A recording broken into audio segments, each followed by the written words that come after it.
básicamente lo que pensaba es que nosotros acá, por lo menos yo en particular, en la secundaria no tuve mucho de historia de Latinoamérica, y todo lo que un poco fui aprendiendo, más que nada tenía que ver con la parte de la universidad. Y siempre, por lo menos cuando fui estudiando historia del cine, que los movimientos sociales o los movimientos culturales siempre iban teniendo como un espejo en Latinoamérica, en todos los países. Con lo cual, puede que lo que pasó con lo que fue la reapertura de escuelas, si lo miramos en ese prisma, no haya sido tanto una sorpresa, eh, y ese replicarse eh, no haya sido tan azaroso, digamos, por así decirlo. Y un poco el cierre de las escuelas nos agarra así em, como todos en el mismo lugar y en el mismo momento, y- y lo que termina pasando básicamente, que ahora lo veremos, preguntándole a todos los grupos, a todos los colectivos de América, pero básicamente lo que termina pasando son cosas similares, digamos.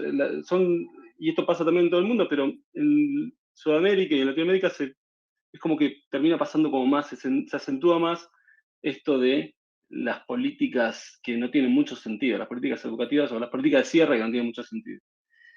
Em, bueno, ya que estamos eh, todos por aquí,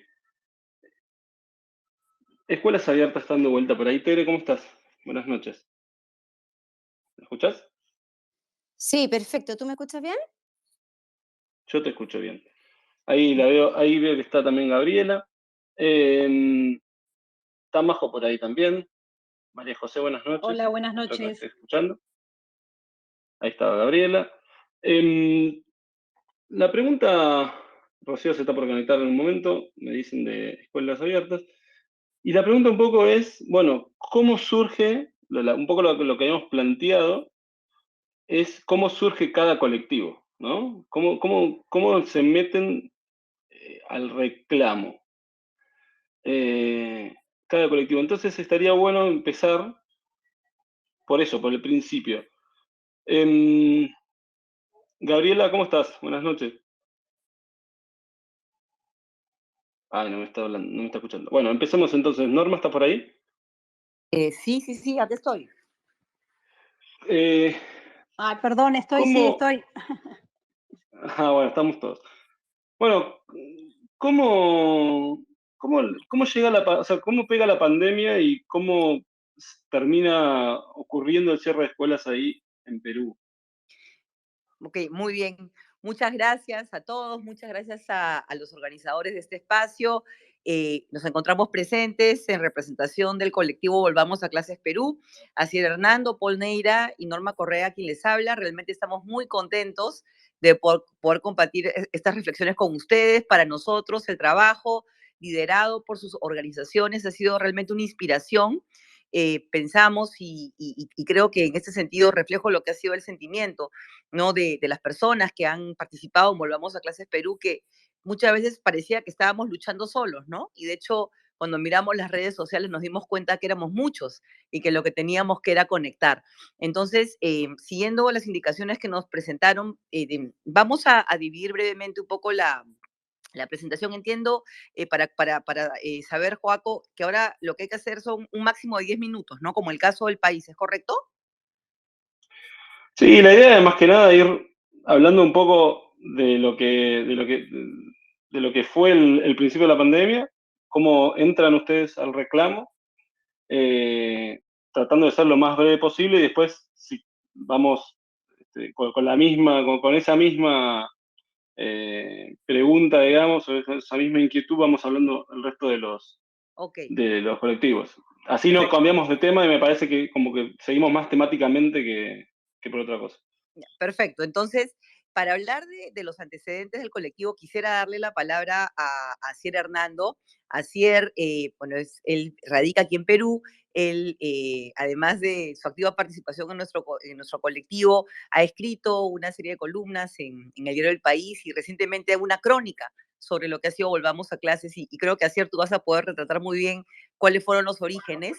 Simplemente para terminar, decirles que algo que creo que nos gatilló a todos, bueno, somos padres de familia, aquí en Perú tuvimos una cuarentena muy prolongada, políticas estrictas que no fueron actualizadas oportunamente y la constatación de la realidad es que los niños y adolescentes pagaron el precio más alto de las políticas en el marco de la pandemia. Somos el país donde las mascotas salieron a la calle antes que los niños, donde los casinos abrieron antes que las escuelas. Y de alguna manera ese sentimiento, esa indignación por nuestros hijos y por otros niños, ¿no? En un país con tantas desigualdades como el Perú es lo que motivó nuestra acción. Y ahora le doy la palabra a Cier. Muchas gracias, Norma. Me sumo a los agradecimientos por esta llamada y a la solidaridad que sentimos desde Perú por todos los que en otros países pues estaban en los mismos activismos que estamos aquí desde Perú, todos y todas nosotras, ¿no? Entonces, bueno, ¿cómo comenzó aquí el colectivo en Perú? Yo creo que es importante señalar que el colectivo y las iniciativas en el Perú comenzaron por quienes menos esperaría que comenzaran, ¿no?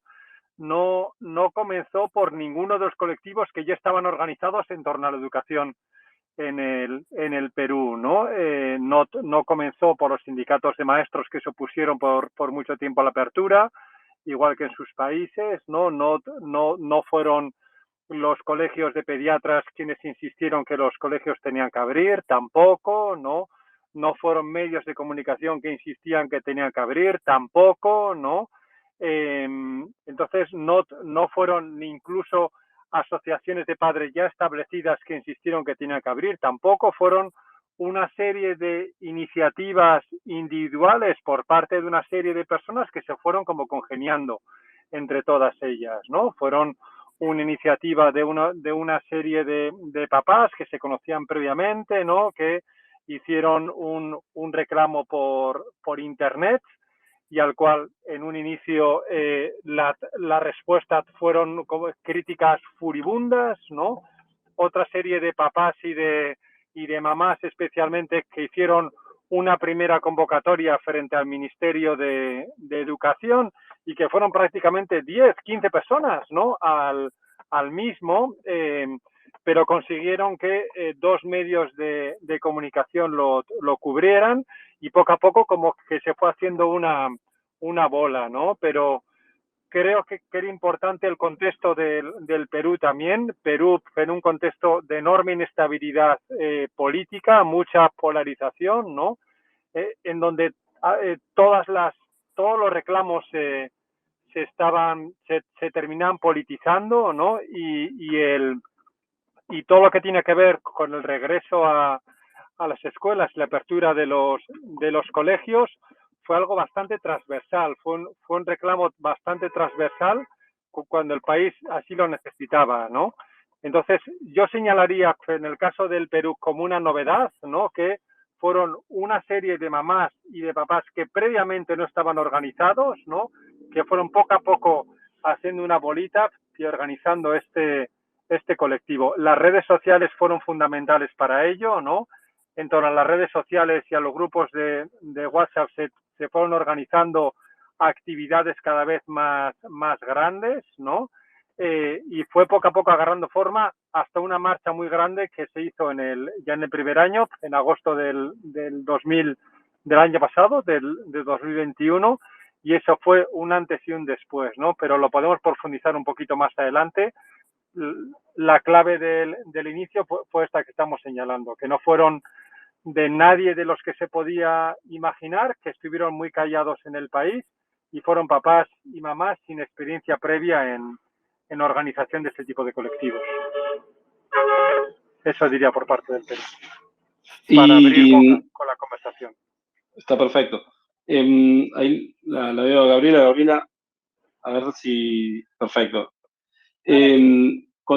Contanos un poco cómo fue en Uruguay. Gabriela es integrante de familias organizadas de la educación pública en Uruguay. Contame ¿Cómo fue la pandemia y cómo fue el reclamo en Uruguay y por qué tuvieron que salir a reclamar? Digamos? Bueno, a nosotros, nosotros somos un colectivo, familias organizadas de la escuela pública, somos un colectivo integrado por familias de niñas y niños que asisten a la escuela pública, pero nosotros siempre decimos que la pandemia nos encontró organizadas, nos encontró a las familias organizadas, porque nosotros somos un colectivo que nació previo a la pandemia, un año antes, en mayo de 2019. Nosotros, el colectivo se juntó porque justamente lo que peleábamos era por el derecho a la participación. Nosotros tenemos una ley general de educación donde la participación ciudadana está garantizada en la letra, pero en la práctica no. Eso sigue siendo así hasta ahora. Y entonces, bueno, nosotros ya veníamos en una, digamos, organizándonos, digo, con esta lucha, ¿no? De poder participar lo que tiene que ver con la educación de nuestras hijas y de nuestros hijos. Entonces, cuando llegamos, cuando se dio toda la situación de pandemia, nosotros ya teníamos una cierta organización, ¿verdad? Que si bien no cubríamos todas las escuelas, pero bueno, teníamos varias escuelas de la capital, de Montevideo, teníamos algunas escuelas del interior del país, y ya teníamos redes sociales funcionando, teníamos Twitter, teníamos Instagram, Facebook, ya nos reuníamos una vez por mes. Entonces, para nosotros fue, digamos, más fácil, digamos, empezar la lucha por la presencialidad plena, que esa fue nuestra lucha desde el primer día. Hicimos un movimiento público bastante grande en una plaza donde está José Varela, que bueno, es uno de nuestros referentes en la educación. Fue mucha gente y tuvimos mucha visibilidad en los medios desde el principio. O sea, fuimos un actor muy presente durante toda la pandemia, porque acá en Uruguay, como pasó en otros países, los últimos en volver también fueron los chiquilines, ¿no? Las niñas y los niños. Volvía todo, menos la escuela. Entonces, eso la verdad que ocasionó, como habrá pasado en otros países, ocasionó, digamos, muchísimas dificultades en el cuidado, dificultades, bueno, ni que hablar en los contenidos, que veo que también es un punto a tratar en el día de hoy. Pero bueno, digamos que la pandemia a nosotros nos encontró organizadas, como siempre decimos, y nos sumó muchísima gente, ¿tá? Y nos dio muchísima visibilidad porque salimos, digamos, siempre a la prensa con una actitud propositiva, ¿no? De qué cosas podríamos hacer.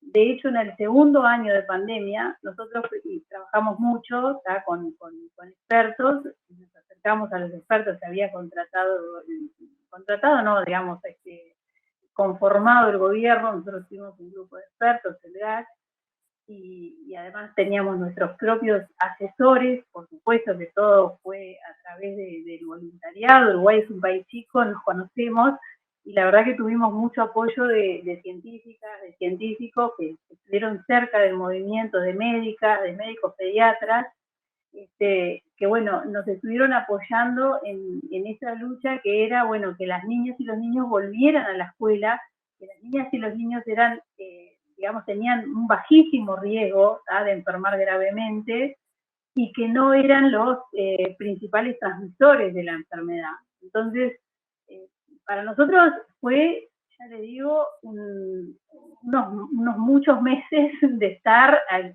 pie del cañón con la prensa, en las redes, y en algunos casos reuniéndonos con las autoridades. Pero no fue fácil porque además nos agarró también el cambio de gobierno, era un gobierno nuevo, bueno, también teníamos que conocernos y bueno, nos tuvimos que conocer en medio, digamos, de la pandemia, y eso tampoco fue muy fácil y tampoco fue muy fluido el diálogo con el gobierno. Sí, por suerte tuvimos el apoyo, como les digo, de una cantidad de profesionales que estuvieron muy afín a trabajar con nosotros y apoyamos. De hecho, esa cartilla que se llamó Regreso a Clases era una cartilla que abordaba distintos aspectos que aborda, porque la tenemos publicada en la web, la pueden ver, que aborda distintos aspectos de la enfermedad, de la salud mental, de la estigmatización, en fin, o sea, es una cartilla que está muy completa sobre sobre el COVID y los niños y las niñas en la escuela. Particularmente en la escuela, nosotros hicimos foco en la escuela inicial y escolar. Es interesante, bueno, obviamente lo que vemos de los contrastes y lo vamos a seguir viendo entre agrupaciones y situaciones. Ahí recién estaba teniendo problemas para escuchar y hablar al mismo o para hacer hablante al mismo tiempo. Vamos a ver si podemos invitarla a hablar y hable en este momento, según lo que estaba pidiendo Mari.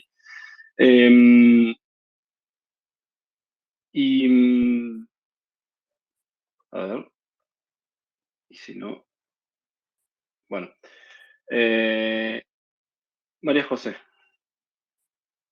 buenas noches, ¿estás por ahí? Sí, hola, ¿cómo están? Buenas noches. Bueno, ahí los estaba escuchando, cosas de lo de Perú, la experiencia de Perú y de Uruguay, algunas cosas similares, otras diferentes.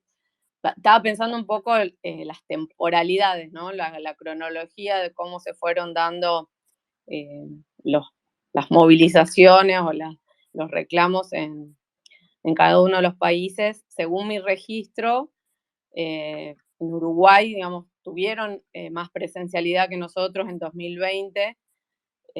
Para nosotros, digamos, nosotros partimos de cero presencialidad, porque en marzo se cerraron todas las escuelas y recién se habían empezado a volver a cierta presencialidad en algunos lugares del país, pero muy a cuentagotas, después del receso de invierno, ¿no? Entonces ahí es cuando empezamos en Twitter a ver qué pasaba, porque, bueno, para nosotros en la Argentina teníamos muy poca certeza, muy poca información, muy poco acceso a las decisiones que estaban orientando la gestión de la pandemia en relación con los chicos. Lo que decía Norma con respecto a Perú, bueno, también lo vivimos acá, que los perros tuvieron permiso para salir, pero los chicos no. Abrieron los bares, abrieron los casinos y las escuelas seguían cerradas. Y pensaba, bueno, cómo fue nuestra aparición pública, primero con una carta a mediados de septiembre, que sí, si bien es cierto que tuvimos bastante visibilidad al principio, ¿no? Porque fue como una cosa novedosa que surgieran grupos de padres espontáneamente a plantear la situación de los chicos y bueno, de todo lo que implicaba la falta de presencialidad. Digo, al principio tuvimos varias notas, una seguidilla, pero después tuvimos que empezar a pensar cosas creativas para mantener esa tensión, porque, bueno, supongo que habrá cosas parecidas en otros países de Latinoamérica. Hay tantas urgencias, ¿no? Tantas, lo que decías, Norma, sobre Perú, la inestabilidad, la incertidumbre, los problemas políticos, económicos, que los chicos y la educación rápidamente salen de agenda. Entonces, bueno, al mismo tiempo que seguíamos en redes y se iba multiplicando los grupos en todo el país, o en la gran mayoría de las provincias, nos tuvimos que poner a pensar cómo hacer para sostener la atención de los medios y empujar desde nuestros recursos, que eran, bueno, nada, o sea, ni teníamos mucha experiencia en movilización, ni teníamos una gran incidencia en las autoridades, en los que tenían que tomar la decisión. Entonces, bueno, creo que fue todo un desafío hacernos militantes desde las redes y también tratar de generar hechos novedosos o vistosos para que el tema se mantuviera, sobre todo en agenda, en una etapa digamos, del ciclo lectivo 2020 al 2021 en el verano, porque sabíamos que, esto me acuerdo que decían algunas integrantes que conocían bien el sistema educativo argentino, que si no se preparaban el plantel docente, si no se garantizaban todo el tema de suplencia y se organizaba eso entre noviembre y diciembre, íbamos a estar en marzo sin maestros, ¿no? Entonces, bueno, nada, eso pensaba en relación también similar a lo que planteaba Norma para Perú. Y yo siempre, cuando descubrí lo de Uruguay, el grupo de familias organizadas, me pareció muy interesante como ejemplo para pensar también esto fuera de la pandemia, ¿no? Porque nosotros surgimos con la pandemia, con el reclamo de que abran las escuelas, pero bueno, después esto nos fue llevando a otros escenarios y a tratar de ver cómo esto que había surgido espontáneamente se podía sostener en el tiempo y darle otro sentido para tratar de incidir y mejorar la educación en el país, ¿no? Eso por mi parte. Ahí, muchas gracias, Mojo. Ahí tenemos a Regina que, bueno, está teniendo problemas con la conectividad, siempre es un clásico de los Space. La miro a Tere Romero. Tere Romero forma parte, al igual que Claudia Larroulet, de Escuelas Abiertas de Chile. Nosotros nos contactamos con ellas, o ellas se contactaron con nosotros, ya ni me acuerdo, creo que en enero de 2021. ¿Cómo estás, marzo, Tere? en marzo, en marzo. En marzo Juan. de 2021, perdón. Bueno, Sí, sí. Bueno, muchas gracias también, Joaquín, por la Claudia te contactó también por la red y por asesorarnos desde el principio. La verdad es que nosotros partimos con una carta que en 4 días juntó 15.000 firmas y nos juntamos 4 apoderadas, yo por mi parte profesora, y veía las consecuencias día a día. Así que de ahí partimos con esta carta que tuvo mucha viralización muy rápido. Los conocimos a ustedes y nos ayudaron a partir y siempre iban más adelante que nosotros. El contexto de acá eran la verdad que igual pocos apoderados que pedían presencialidad y que no se cerraran las escuelas. Ya en marzo se cerraron del 2021 nuevamente. Y el contexto fue que el ministro de Educación sí está por abrir las escuelas, pero nadie más. No había más voces y muy similar a lo que les pasó también en Perú. Los niños fueron puestos en el último lugar, sin ninguna prioridad. Se transmitió mucho miedo por parte de la prensa, poca información científica, y eso fue lo que nosotros empezamos a hacer. Empezamos a informar en nuestras redes y empezamos a poner el tema sobre la prensa y sobre los medios. Fuimos una voz a partir de ese marzo, al principio catalogadas como locas, pero pusimos el tema en la prensa. Empezamos a tener muchas reuniones con autoridades y tratando de revertir el mito de que los niños eran vectores y que transmitían esto hacia los abuelos, entonces que tenían que los niños ser encerrados, y también pasó que, claro, sacaban la mascota, empezaron a abrir de a poco restaurantes y nada con la escuela. Entonces nuestro primer trabajo fue poner el tema sobre la prensa, sobre los medios, y empoderar a los apoderados y hacerlos partícipes de exigir que se abriera la escuela y dar información con evidencia científica. También lo que pasó, se politizó mucho. El colegio de profesores acá, opositor al gobierno del año pasado, que hubo un cambio, pero que el gobierno tuvo su oposición por parte del colegio de profesores, que tiene mucho poder y tuvo mucha voz en que no se abrieran las escuelas. Y una vez que se dio el vamos en abrir, en que se hizo obligatoria la apertura tipo septiembre, alcaldes opositores también al gobierno se seguían negando a abrir los colegios. Entonces también fue muy politizado, y también lo que nosotros hicimos fue apoyar a apoderados en temas legales.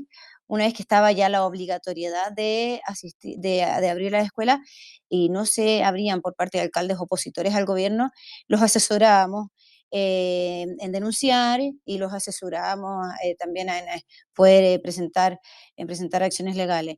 No sé, Claudia, si tú también quieres aportar más. Y por último, lo que pasó también el año pasado fue que Chile tuvo una excelente campaña de vacunación. No solo en adultos, sino que en niños también. Entonces, lo que se hizo fue discriminar y condicionar a los niños que no tenían el 80%, los cursos, por ejemplo, que no tenían el 80% de la vacunación, tenían que tener aforos. Por lo tanto, hubo una discriminación por la vacunación para asistir a las escuelas. Y hubo esos aforos. No sé, Claudia, ¿quieres aportar tú en esa primera parte de nuestra? Sí, bueno, muchas cosas, muchas gracias por la invitación, muchas cosas similares a lo que han estado comentando. Claramente para nosotros fue fundamental haber podido tener esa relación con ustedes, padres organizados, porque como decía alguien por ahí, uno se sentía muy solo cuando se da cuenta que en otros países se estaba gestando esta misma iniciativa, se inspiraba y también se fortalecía. En nuestro caso, nosotros no estábamos constituidos antes, no nos conocíamos las personas que partimos con escuelas abiertas. Eh, y quizás otra cosa que también vivimos en el proceso fue que hubo mucha fuerza en el primer tiempo del año 2021, pero una vez que ya legalmente el ministerio exigió la apertura de las escuelas, aun cuando no sabrían, lo que contó Tere, pero una vez que el ministerio hizo eso, la mayoría de los colegios privados sí abrieron, y entonces ahí también nos costó como mantener la fuerza del equipo voluntario para poder seguir adelante con lo que nosotros buscábamos desde el inicio, que era que hubiera apertura en todas las escuelas para todos los niños y todos los días.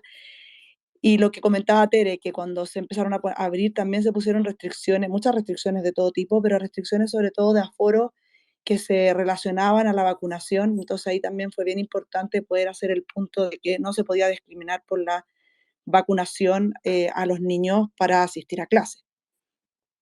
Eso. Es impresionante las coincidencias que uno ya las sabe porque las ha hablado miles de veces, pero igual quizás los detalles por lo menos no los tenía.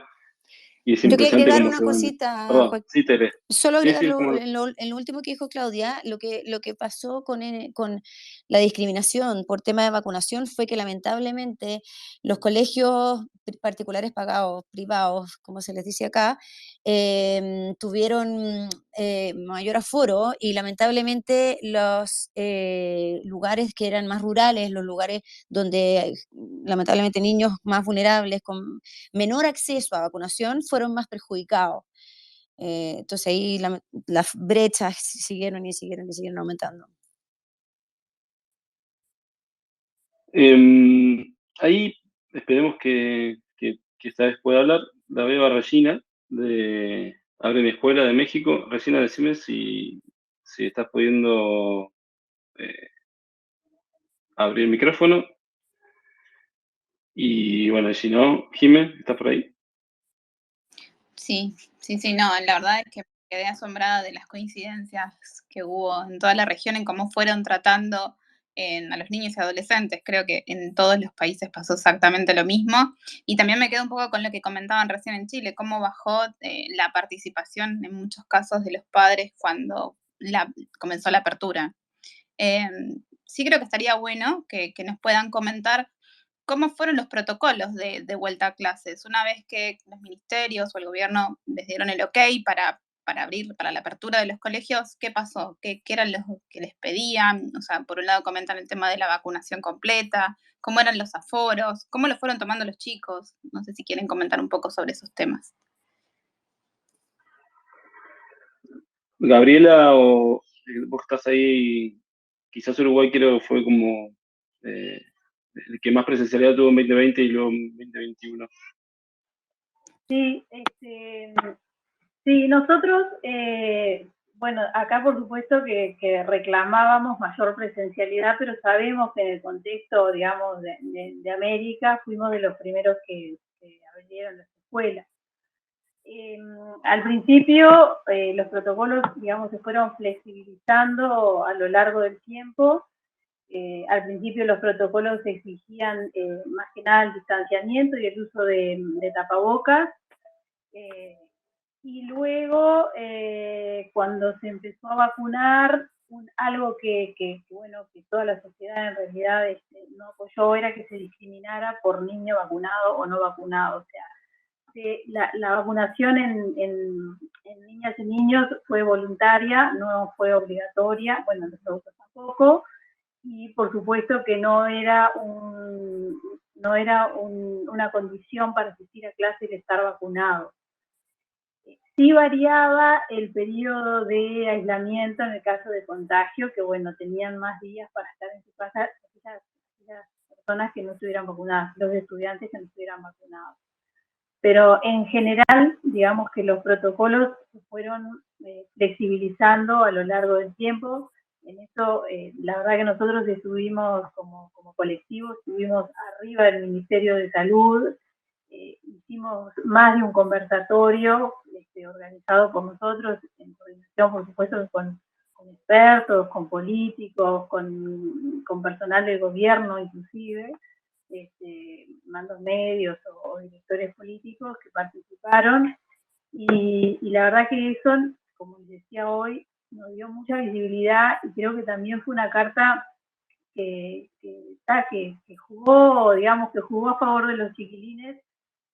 Si bien no empezamos todo lo antes que hubiésemos querido, nosotros estamos convencidas como familias que bueno, que nuestro trabajo no fue en vano, nada más, como les decía al principio, o sea, hubo siempre una actitud muy propositiva, o sea, de reclamo, pero proponiendo, o sea, bueno, ¿qué podemos hacer? Y bueno, entonces nos apoyábamos en el grupo de expertos que había convocado el gobierno, los llamábamos por teléfono, les pedíamos su opinión, los invitábamos a los conversatorios, y apoyándonos en ellos, nosotros hacíamos nuestros pedidos y nuestras sugerencias, como les decía, hicimos una cartilla de regreso a clases que la verdad que estuvo buenísima, y que fue la única cartilla que estuvo circulando, porque digamos desde lo institucional no hubo nada, y bueno, fue muy útil, porque además tenía el aval de referentes nacionales muy importantes y de organismos internacionales también, digo, porque ahí también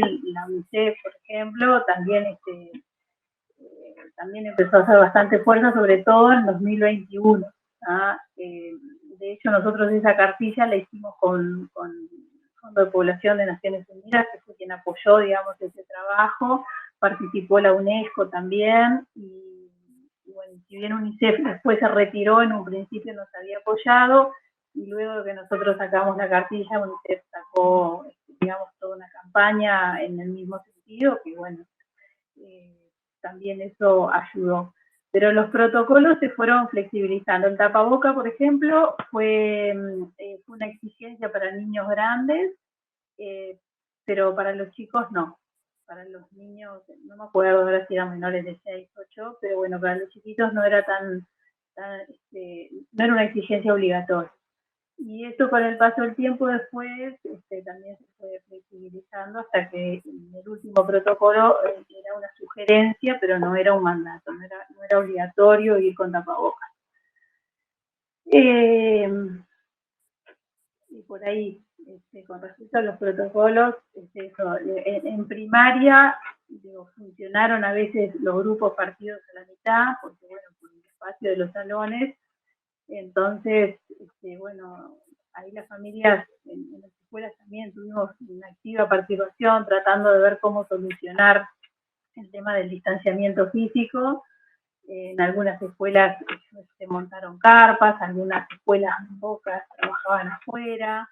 En fin, tratamos de incidir también en ese sentido, tratamos de apoyarnos en los gremios, que bueno, no siempre fue, digamos, no siempre estuvimos alineados, pero sí estuvimos siempre en diálogo con ellos.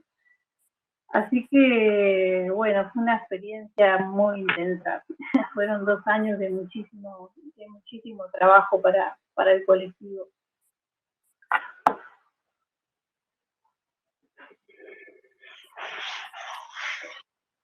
Norma, Norma o alguien de vuelta a clases, pero un poco lo mismo, digamos, como yo me acuerdo que ya para diciembre 2020 ustedes seguían ahí con la virtualidad y tampoco había como en vías de empezar. ¿Cómo fue el tema de los protocolos? O sea, porque es como que se destrabó todo de un momento a otro, digamos. Sí, sí, bueno, a ver, empiezo yo y ahí quisiera complementar con Paul Neira, que también nos acompaña, el colectivo. A ver, yo creo que, a ver, Perú es un caso, digamos, dramático. Nosotros hemos tenido protocolos de manera prolongada, además de uno de los cierres educativos más largos del planeta. Nosotros hemos tenido la educación básica cerrada 2 años, ¿no? En el caso, por ejemplo, de la educación privada, el cierre empezó en marzo 2020, ¿no? En el caso de la pública incluso fue más atrás, o sea, digamos, los chicos habían acabado el año lectivo 2019, no llegaron a iniciar el año lectivo 2020. Entonces, 2 años con educación básica cerrada, con un proceso de apertura que es cierto, empezó hacia el 2021 priorizando, ¿no? Zonas rurales, pero el gran desafío era el ritmo, el escalamiento y también qué pasaba, ¿no? Con las grandes ciudades, ¿no? Y, por ejemplo, la semipresencialidad se habilitó en un grupo reducido de escuelas alrededor de septiembre del 2021. Entonces, realmente ha sido muy prolongado y miren, yo soy profesora universitaria y con mucha pena les digo que a la fecha, de 149 universidades que existen en el Perú, aproximadamente creo que 29 o 30 son las que ofrecen servicios presenciales hoy. O sea, hoy en día en el Perú, la educación superior mayoritariamente sigue cerrada cuando la básica y la inicial ya abrió, a pesar que la población universitaria pues avanzó antes en la vacunación que los chicos, ¿no? Entonces, ha sido efectivamente muy difícil el tema de actualizar protocolos. Es cierto, Perú ha sido un país muy golpeado por la pandemia, en más de 200.000 muertes, una circunstancia muy difícil, con un sistema de salud precario y con un sufrimiento muy grande en la sociedad.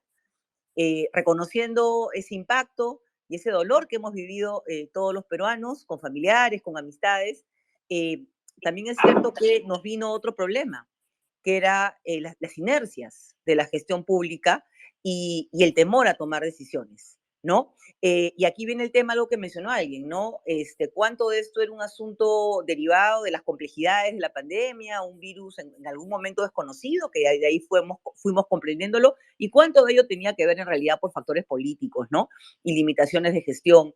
Nosotros tuvimos en el medio, en el 2021, una campaña electoral que yo creo que retrasó, ¿no? Este proceso de apertura, de reapertura educativa. Y ya finalmente, antes de darle la palabra a Paul, creo que otro tema que nos dimos cuenta en el camino es que nos enfrentábamos un tercer reto, que era la normalización del cierre de escuelas, que ha sido un tema con el cual hemos también batallado, porque aquí en el Perú hemos tenido cierres educativos no solamente por la pandemia, hemos tenido cierres educativos hasta, por ejemplo, supuestos riesgos de seguridad, incluso por el partido eliminatorio a Qatar, que dicho sea de paso no ganamos, pero se cerraron escuelas ese día, ¿no? Entonces, digo este ejemplo en realidad con mucha pena, porque creo que evidencia que se normalizó una situación que era absolutamente irregular e inaceptable. Y creo que en ese sentido el colectivo, organizaciones, amigas y también creo que la sociedad, ¿no?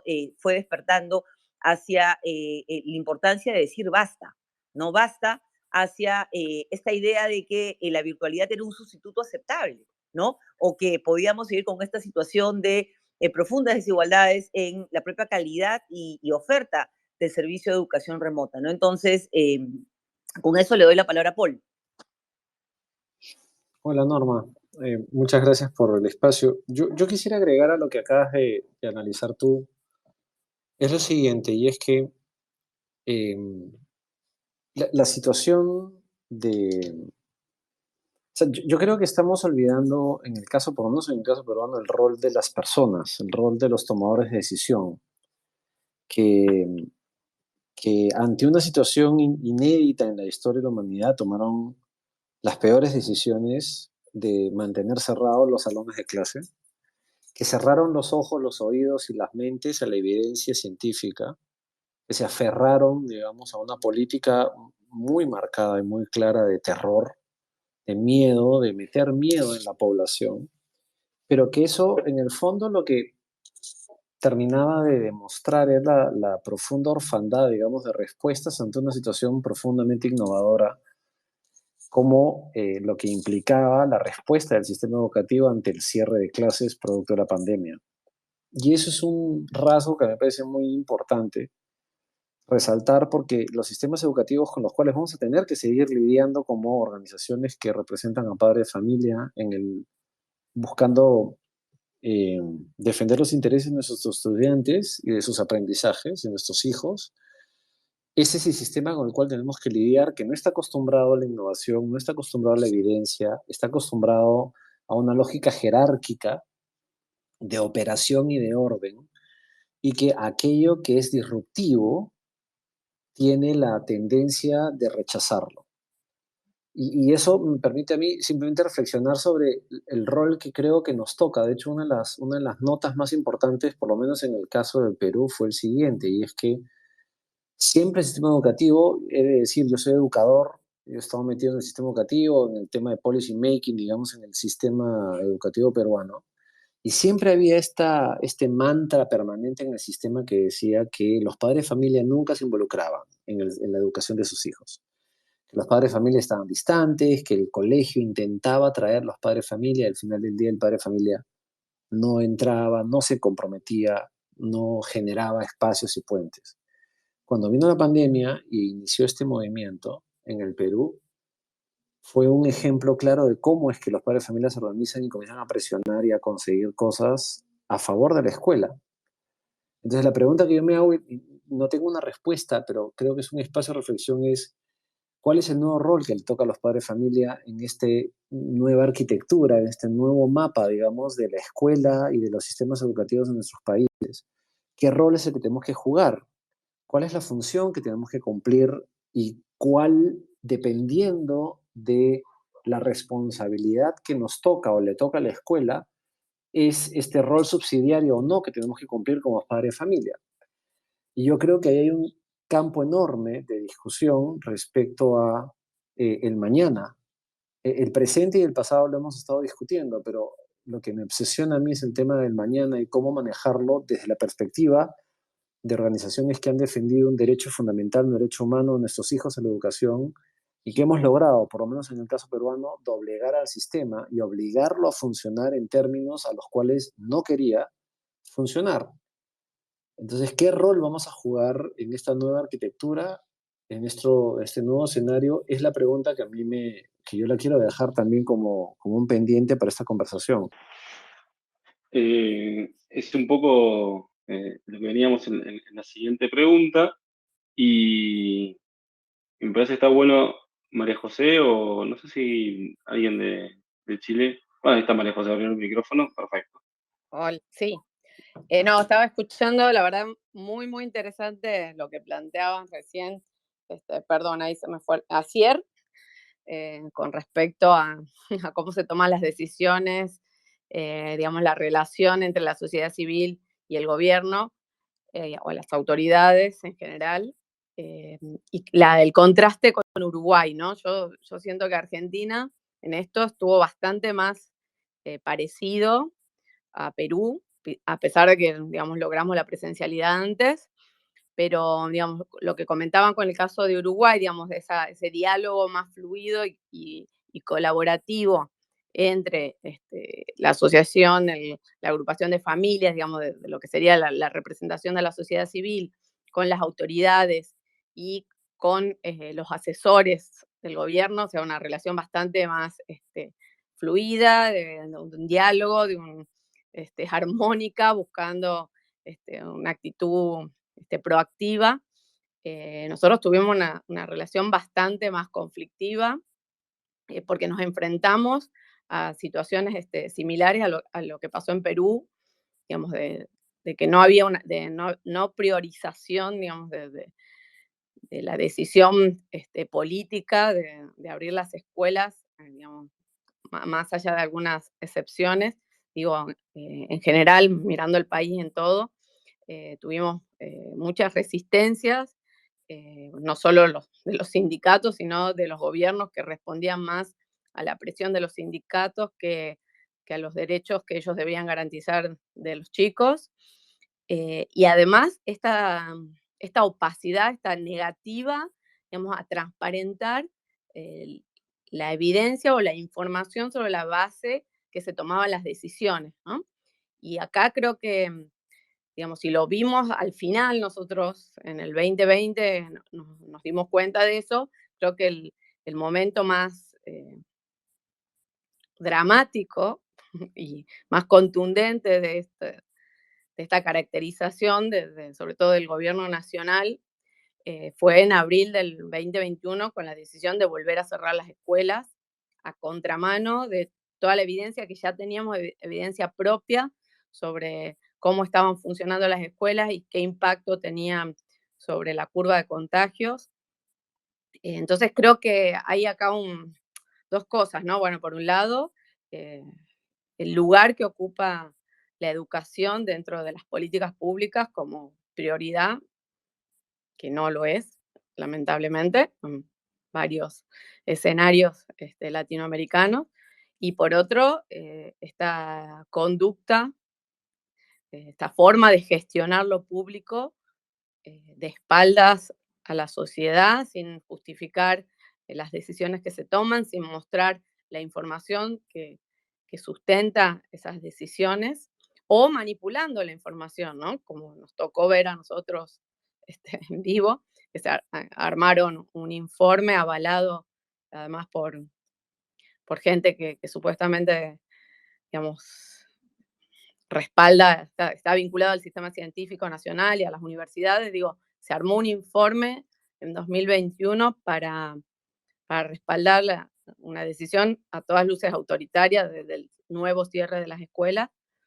Y fue muy difícil porque generó, y esto creo que también es un saldo que habrá que ver hasta dónde impacta, una situación de mucha desconfianza y de crisis de autoridad sobre referentes que nosotros teníamos como padres y como sociedad, de estos científicos que apoyaron decisiones completamente autoritarias, ¿no? Entonces, esa crisis de autoridad, porque de la manera en que se tomaron las decisiones, impactó mucho también en lo que fue las campañas de vacunación pediátrica, y ahora se quejan, digamos, las asociaciones de pediatras, la Sociedad Argentina de Pediatría, de la falta de confianza de los padres, ¿no? Cuando, sin hacer un mea culpa de por qué se generó esta desconfianza cuando antes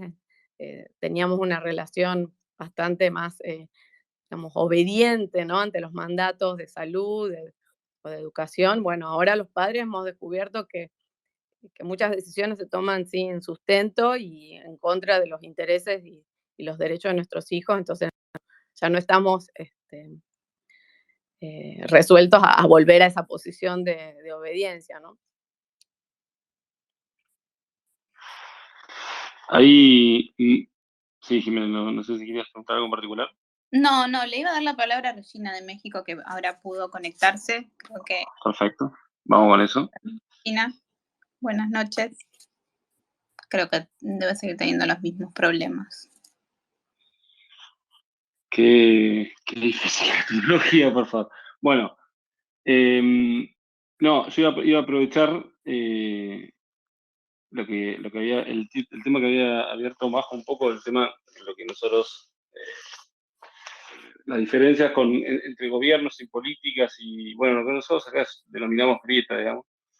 Y a mí me interesa mucho, o me surge mucha curiosidad, ¿cómo fue la relación que Escuelas Abiertas en Chile porque tuvo un cambio de gobierno en mitad, digamos, del año pasado, y con un signo bastante, digamos, un color político bastante diferente, digamos, al que venían gobernando? ¿Cómo fue ese proceso, digamos, y cómo fue esa recibida, digamos, entre el cambio de gobierno? Sí, aquí mira, bueno, primero quería como comentar que en nuestro caso hay muchas similitudes con lo que han conversado desde Perú y desde Argentina, y en cambio vemos muchas diferencias con lo que nos contaron desde Uruguay. Aquí también vimos la no priorización en los niños, la politización y la inercia del sistema que comentaban. Si bien en el inicio de nuestra agrupación, que fue el 2021, teníamos de parte del Ministerio de Educación apoyo a la apertura de los colegios, este mismo ministerio en el fondo, sobre todo el ministro, no tenía ni el capital político ni el respaldo político para poder llevar a cabo esa apertura, y había una gran polarización. No tuvimos apoyos tampoco ni de sociedades médicas, ni siquiera de la UNICEF ni de la UNESCO en Chile, todo lo contrario. Entonces ahí hicimos un trabajo de acercamiento a los consejos asesores, al ministerio, pero también tuvimos que acercarnos a cada uno finalmente de lo que acá llamamos los alcaldes, que son los sostenedores o encargados de los colegios públicos, y ahí cada uno, la verdad, remaba para el lado que quería. Había mucha polarización, sobre todo también porque el colegio de profesores, que tiene mucho peso y fuerza, estaba totalmente en contra y siempre estuvo desde el inicio y muy públicamente poniendo en el fondo todas las trabas y peros posibles. Nosotros después internamente nos reíamos y decíamos que iba a salir siempre el colegio de profesores diciendo hoy no porque mañana podría ser, pero nosotros estamos por los niños. Esa era como la frase tipo de ellos en el fondo. Y después con el cambio de gobierno, que en realidad fue este año, formalmente en marzo de este año, sí hemos podido reunirnos, o sea, sí nos han escuchado, pero finalmente lo que nosotros sentimos y vivimos es que hay un discurso que dice que los niños tienen que estar primero y que la prioridad van a ser los niños, niñas y adolescentes o la salud mental, pero finalmente los hechos muestran justo lo contrario.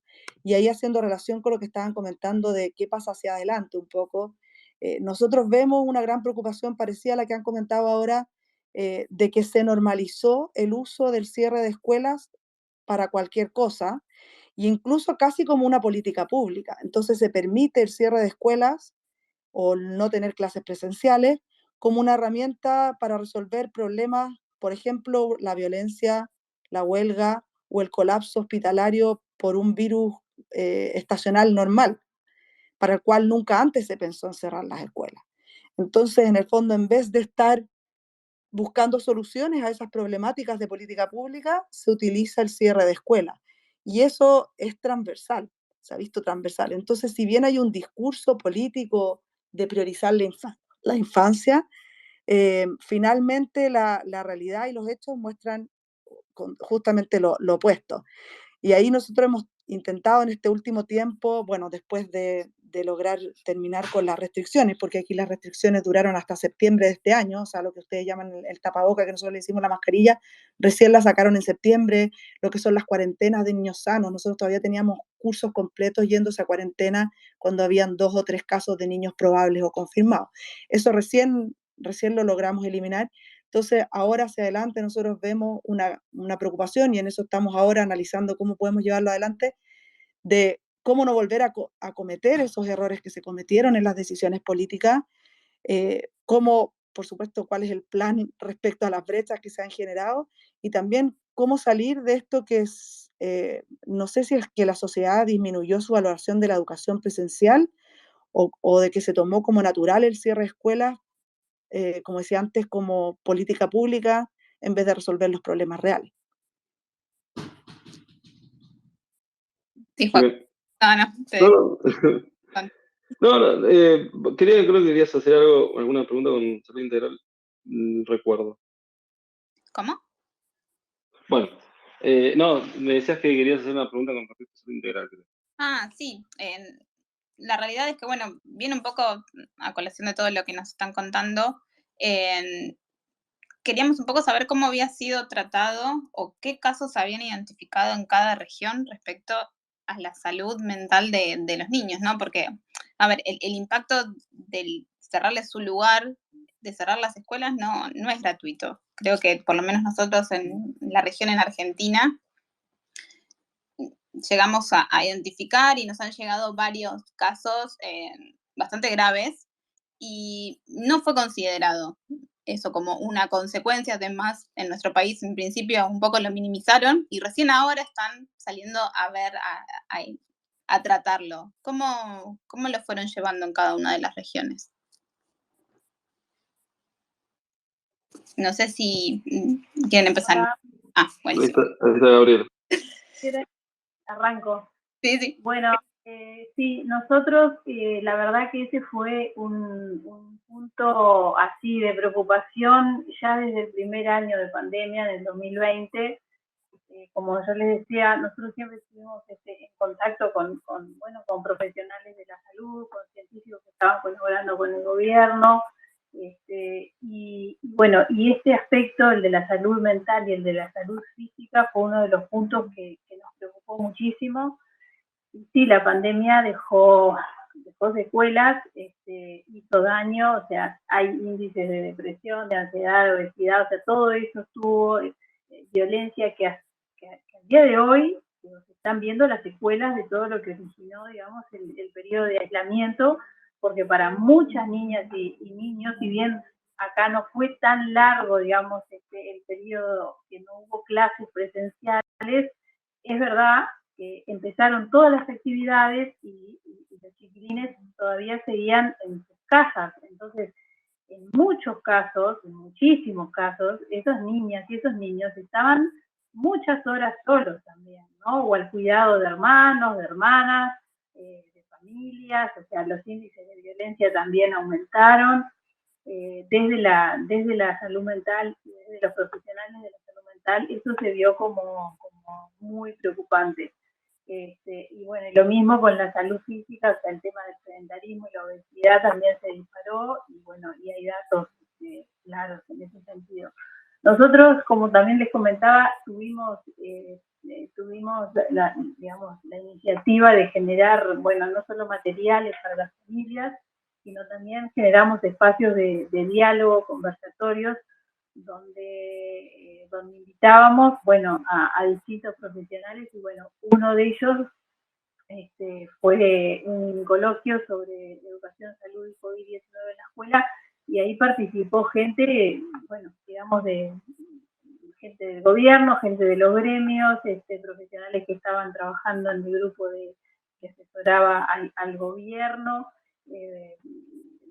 las personas encargadas de la salud de la niñez del Ministerio de Salud Pública, en fin, o sea, tuvimos, digamos, el apoyo de todos esos profesionales, si bien no era suficiente como para incidir en dar vuelta, digamos, la página y decir, bueno, los chiquilines tienen que ir a la escuela, porque por un lado el discurso del GACH era, el GACH era el grupo asesor, era, bueno, la escuela es lo primero que se abre y lo último que se cierra.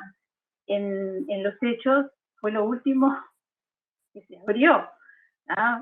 Había empezado toda la actividad y los chiquilines seguían en casa, ¿no?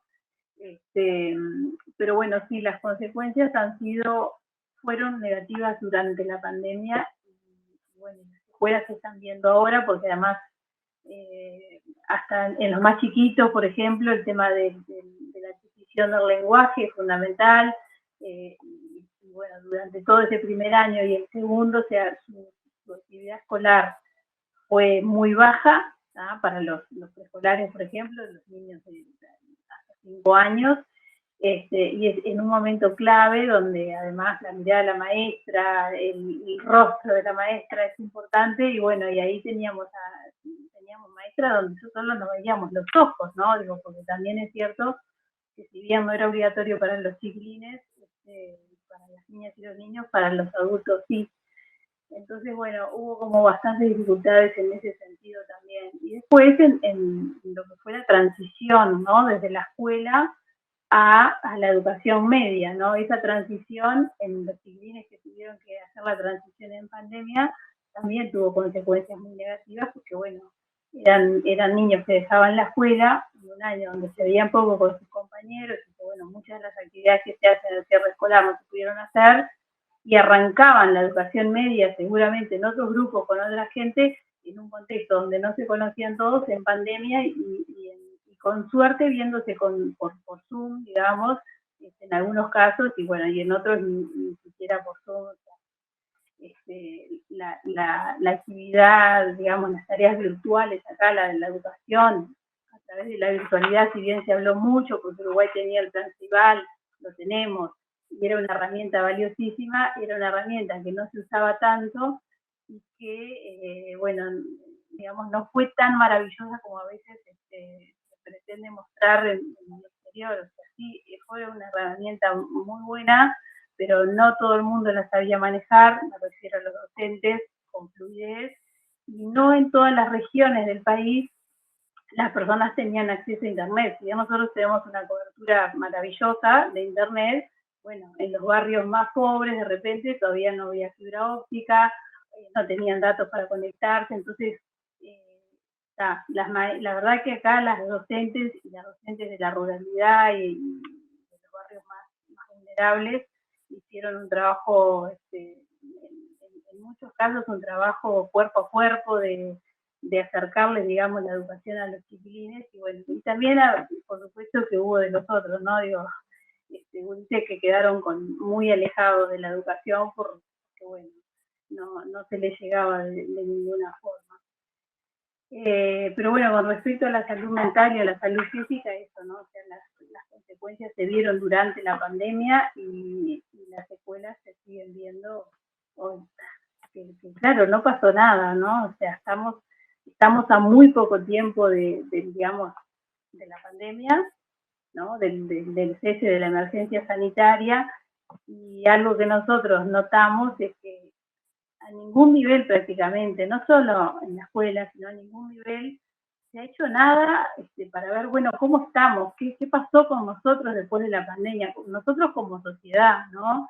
¿Qué pasó en la escuela? ¿Qué pasó con los aprendizajes? ¿Qué pasó con el rezago? O sea, ¿qué pasó con los contenidos? O sea, hay una cantidad de preguntas que muchas veces nos hacemos y que no tienen respuesta porque parecería que en algunos momentos, o sea, todos hicimos cuenta que fueron 2 años que como que no existieron, entre comillas lo estoy diciendo, ¿no? Y bueno, y no hay como una revisión en profundidad de eso, y bueno, y pasó mucho, ¿no?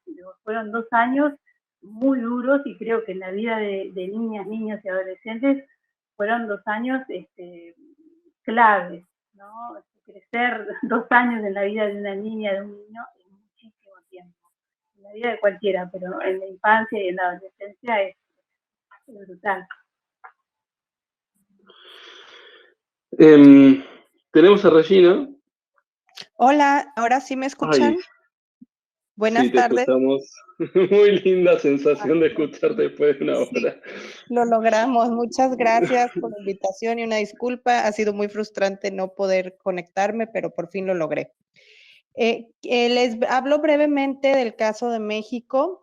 Bueno, pues aquí empezó Gonis Borbolla en el 2020. Ella era directora de una estancia infantil y vio como un huequito de la ley por donde podían operar el preescolar de septiembre a noviembre del 2020 sin ningún caso de COVID. Empezó a platicar con otras directoras de colegios, de escuelas por ahí, en una zona de San Luis Potosí, es uno de los estados como provincias, en lo equivalente a otros países, y vieron que podían regresar siguiendo protocolos de salud, el uso de cubrebocas, el lavado de manos y la sana distancia.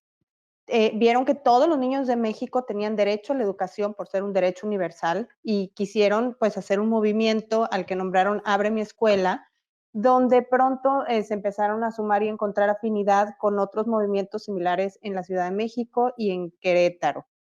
Lograron por medio de juntas de Zoom y unas como, pues hicieron unos formularios que empezaron a circular en la red, en redes sociales y todo, de que quienes estábamos a favor del regreso. Al principio obviamente había mucho escepticismo, yo creo que pasó igual que en casi todos los países que ahorita han participado y hablado, tenemos una realidad común similar, que había mucho miedo, que la gente como que no estaba de acuerdo, que seguíamos con las ideas de que los niños, los transmisores, los asintomáticos y demás, pero poco a poco nos empezamos a dar cuenta de que pues no podíamos detener la educación. Yo siempre lo vi como si fuera una maquinaria a la que dejas de aceitar, a la que empiezas a parar los engranes y pues a la larga se va a descomponer, ¿verdad? Entonces, así fue como nos fuimos sumando en los diferentes estados de la República Mexicana. En algunos estados tomó más fuerza que en otros. Y bueno, el primer evento que se hizo ya fue en marzo del 2021, sí, cuando conmemorábamos un año con las escuelas cerradas, esta campaña que hacía UNICEF de los escritorios vacíos, las mochilas, que los niños no estaban yendo a la escuela, y empezó también esto a tomar fuerza, como en muchos casos como los de ustedes. El primer pues, objetivo fue ponerlo en los medios públicos, en los televisión, radio, periódicos, prensa, para que se fuera visible este tema, se escuchara, se viera que había una problemática a la que no podíamos seguir cerrando los ojos. También hubo mucha pues, oposición, ¿verdad? Desde los mismos padres de familia. También se difundió muchísimo el miedo. Ya después tuvimos una junta, varios de las cabezas de los diferentes estados que lo estuvimos impulsando en nuestras regiones, donde veíamos que también hubo pues mucha obstaculización política y que lamentablemente esto llevó a que muchas de las escuelas fueran saqueadas, fueran robadas, escuelas que con pues mucho trabajo tenían lo mínimo, pues las dejaron sin nada, ¿verdad?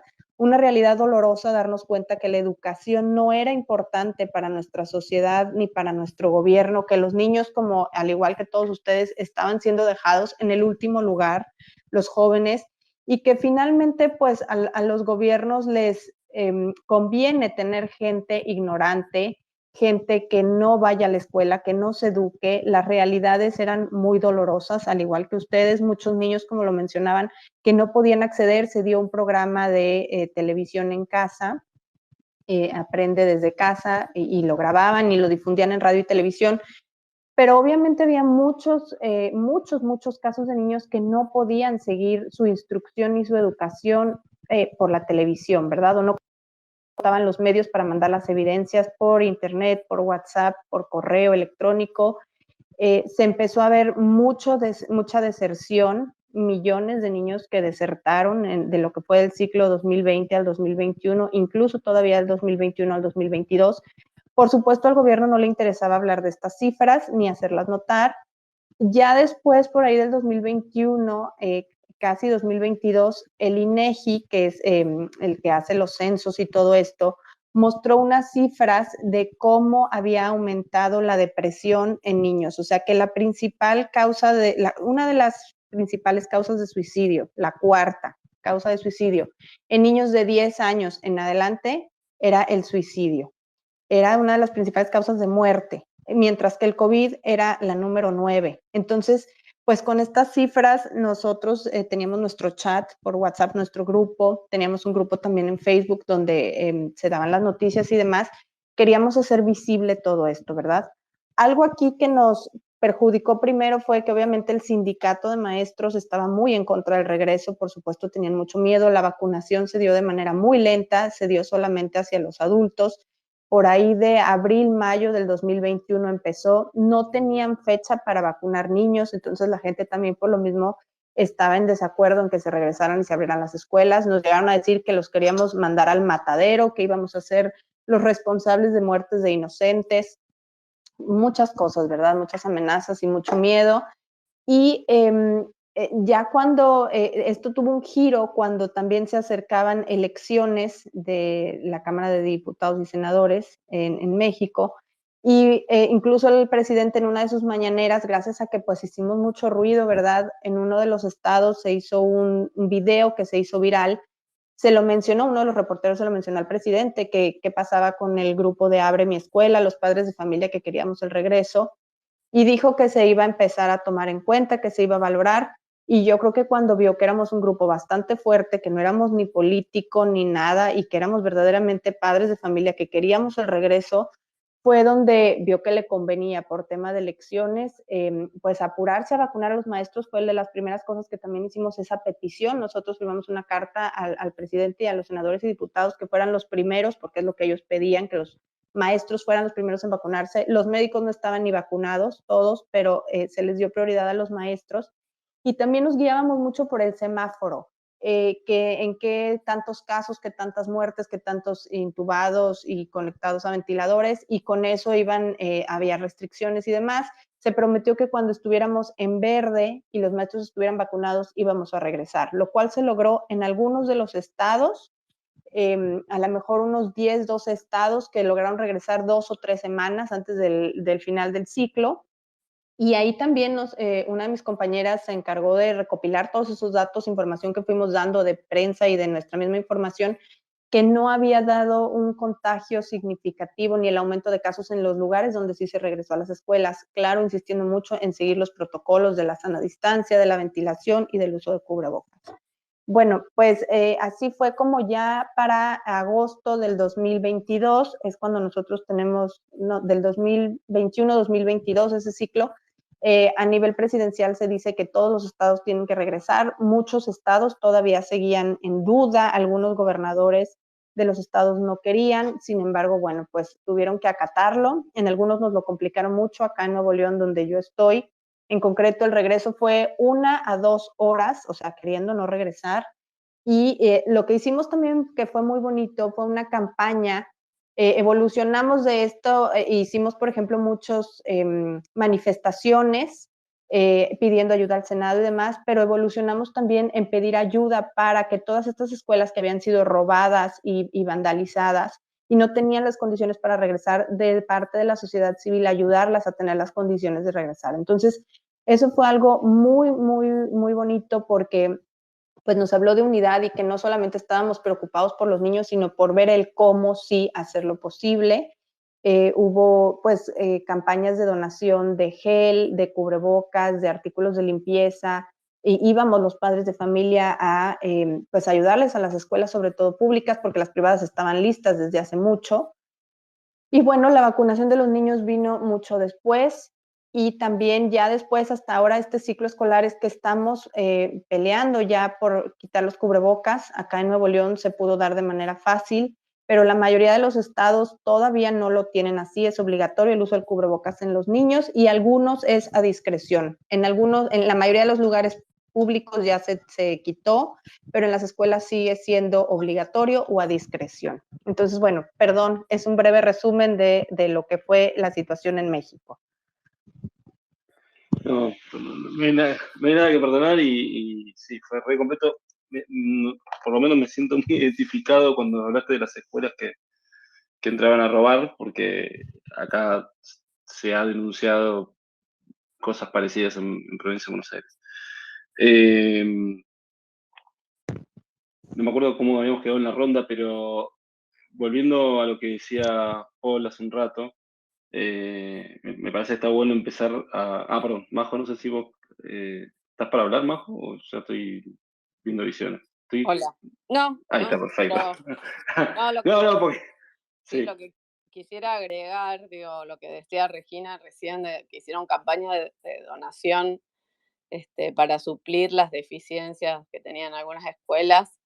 Es increíble cómo tantos gobiernos o estados latinoamericanos no cumplen con lo que les manda la Constitución y las leyes, y la sociedad civil tiene que salir a cumplir funciones que no le deberían corresponder. O sea, me parece fantástico ejercer la solidaridad y tratar de que, digamos, de compensar, pero lo que estamos haciendo en última instancia es cubrir falencias de nuestros estados, ¿no? De la mala gestión, porque estoy segura que también cobran impuestos como en la Argentina. Bueno, no solo estoy segura, sino que lo sé porque viví en México, y aún así no se invierten los recursos públicos en lo que se debería, ¿no? Ese comentario quería hacer nomás.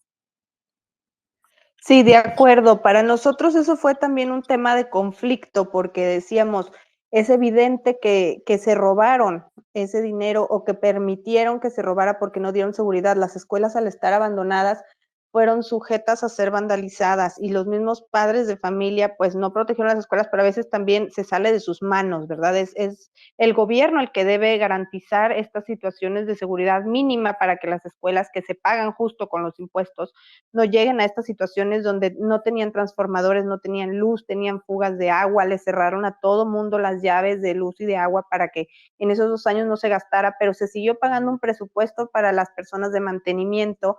Sin embargo, fue tal la orden de nadie se acerca a la escuela, que qué importaba que fuera alguien de mantenimiento, uno que otro maestro por ahí. Hubo casos donde sí hubo maestros que fueron a dar guías a los padres de familia para que la escuela no se viera sola y de alguna manera protegerla, pero estoy de acuerdo en que pues es esta justicia social que no, también a mí me llenaba de coraje y de impotencia, pero decíamos, bueno, lo que queremos es que regresen y con tal de que regresen vamos a apoyar, pero no debería de ser. Sí deberían de estar enjuiciados y pues perseguidos estas personas que fueron responsables de que todo esto se diera.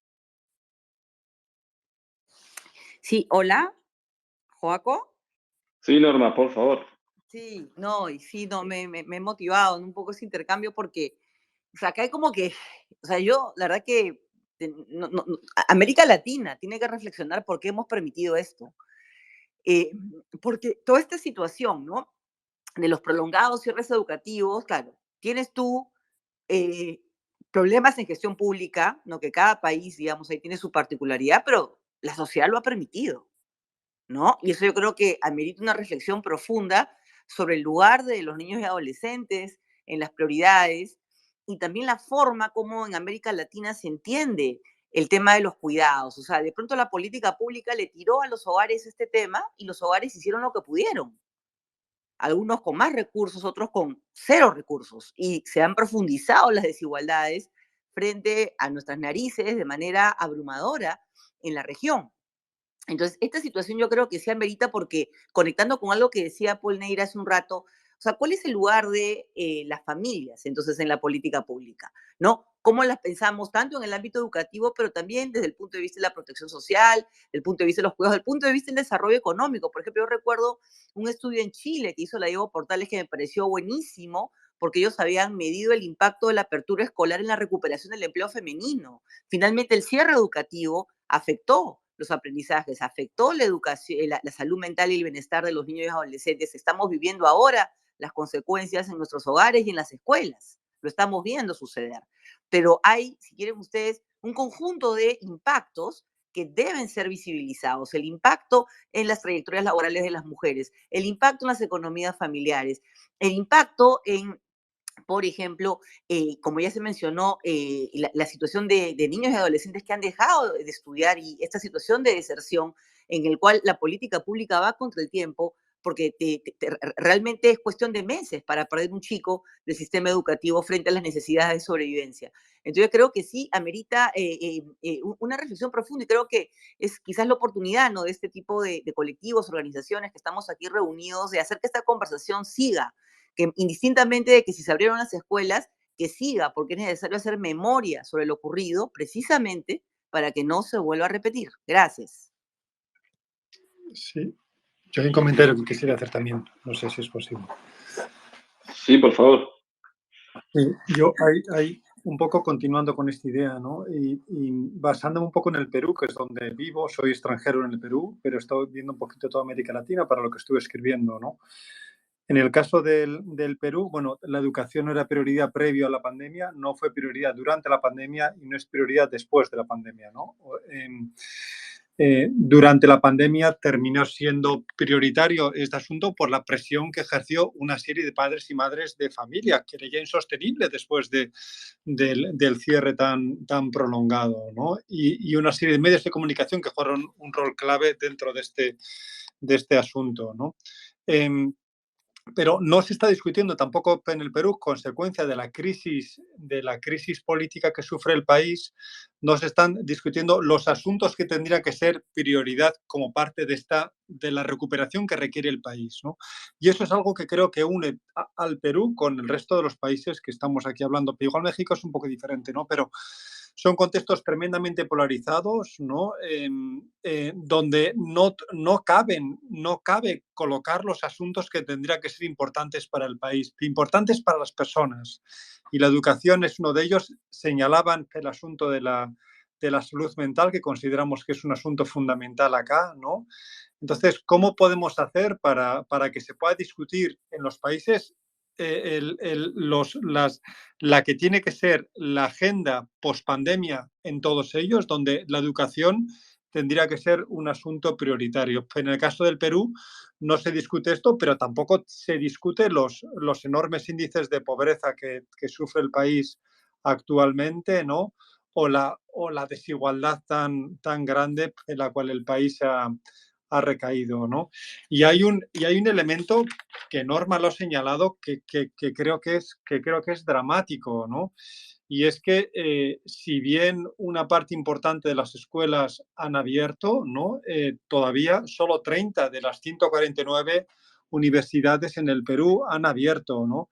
Y no son muchos los estudiantes que se están movilizando al respecto, ¿no? Entonces, esta es una causa que tendría que ser fundamental para el Perú, ¿no? Y después conseguir que se puedan discutir los asuntos que tendrían que ser parte de la agenda pospandemia y colocar la educación como un elemento fundamental dentro de ellos.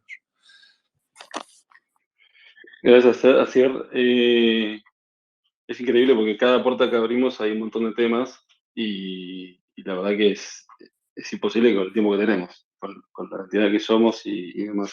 Pero creo que me parece que la última parte de este space tenía que ver con el tema del futuro y partiendo un poco de lo que hablaba antes Gabriel, con el tema de que ellos ya existían antes, pero creo que el resto de las organizaciones no.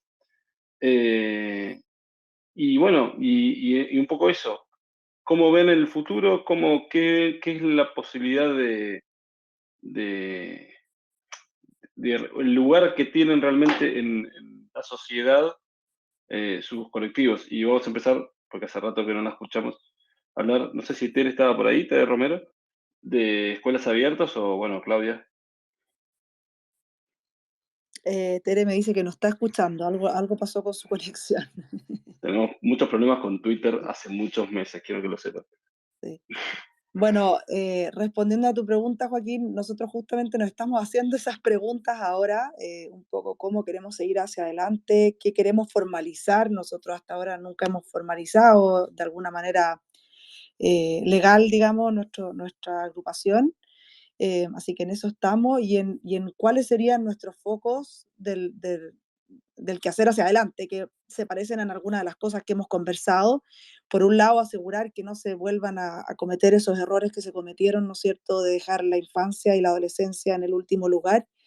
Y por otro lado, también el cómo estar ahí para que esas consecuencias que en realidad muchas las veíamos venir, ¿no es cierto? Y las hablamos desde el año 2021, que recién hoy se está empezando a tomar conciencia, como por ahí también dijo alguien, que realmente son causa de la pandemia, eh, cómo se están abordando esas consecuencias. O sea, ¿qué se está haciendo respecto a lo que decíamos antes, esas enormes brechas de aprendizaje, a la real pandemia de salud mental que hay hoy en día, a los muchísimos problemas que tenemos de convivencia social y emocional en las escuelas, en las comunidades? A todo el tema del ausentismo crónico, que aquí en Chile está fuertísimo, de la menor matrícula que hay, por ejemplo, en educación inicial. Hay un problema muy grave en lo que es la primera infancia, de eso no hemos conversado tanto, pero si antes ya, al menos en Chile, no había una prioridad en ello y además la matrícula no era suficientemente alta, hoy eso es incluso muchísimo mayor.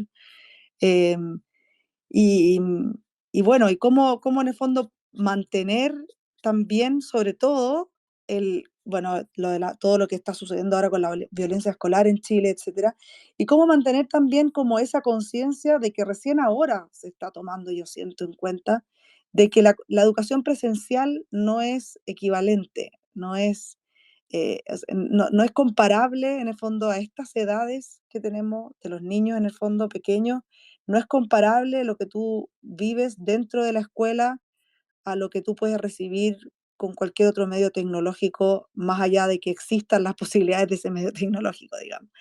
Entonces, ¿cómo seguir hacia adelante? Es una de las preguntas que nos estamos planteando y cuál va a ser nuestro foco de ese proceso hacia adelante. Esto que estamos hablando ahora de mantenerlo de la educación presencial, de asegurar que haya un plan, que haya presupuesto y que sea real esa prioridad en la infancia.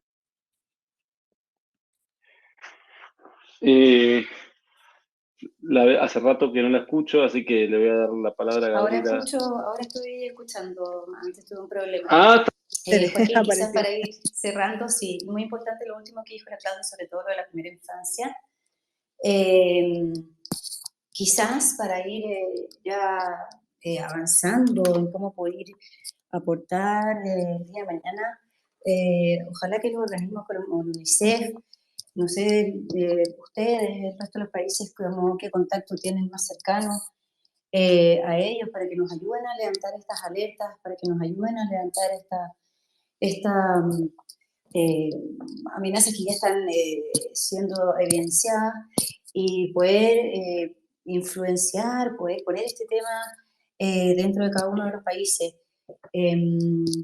para poder ir avanzando. Y sería buenísimo poder seguir teniendo esta reflexión de futuro. Como dijo Norma, finalmente Latinoamérica está teniendo esta dramática consecuencia de educación en los niños y lo que trae también de consecuencia en el tema laboral de la mujer, en el progreso de cada país. Así que viendo ahí, no sé cómo podemos ir siguiendo para adelante con acciones. Muchas gracias. Decía que hace rato no la escuchaba a Gabriela, de familias organizadas de Escuela Pública Uruguay, que ellos resistían a la pandemia, pero no sé si habrá marcado un punto de inflexión en lo que venían haciendo. Y aparte con lo que hablabas vos de la visibilidad, digo, para el futuro. Sí, sin duda. Nosotros, como les decía, la pandemia nos encontró organizadas. En medio de la pandemia decidimos conformarnos como asociación civil sin fines de lucro con personalidad jurídica y lo logramos, o sea, fue un trámite largo, pero lo logramos. Y la verdad que eso también, bueno, tener una organización formalizada también ayuda para algunas cuestiones y para la representatividad. Y bueno, luego de la pandemia, lo que le pasó al colectivo, nosotros tuvimos muchas comisiones de trabajo muy activas durante la pandemia, la de comunicación, la de derechos de salud, la de cuidados, o sea, tuvimos varias subcomisiones de trabajo que la verdad que sí, tuvieron mucha tarea durante todo el periodo de pandemia. Y bueno, cuando se levanta la emergencia sanitaria, eso también implicó un desgaste grande en quienes estábamos en la mesa coordinadora del colectivo y también en las comisiones, ¿no? Porque bueno, el regreso a clases, el regreso a la vida normal, entre comillas, implicó, bueno, tener menos tiempo, tener que, bueno, reorganizar, digamos, toda la actividad con las niñas y los niños.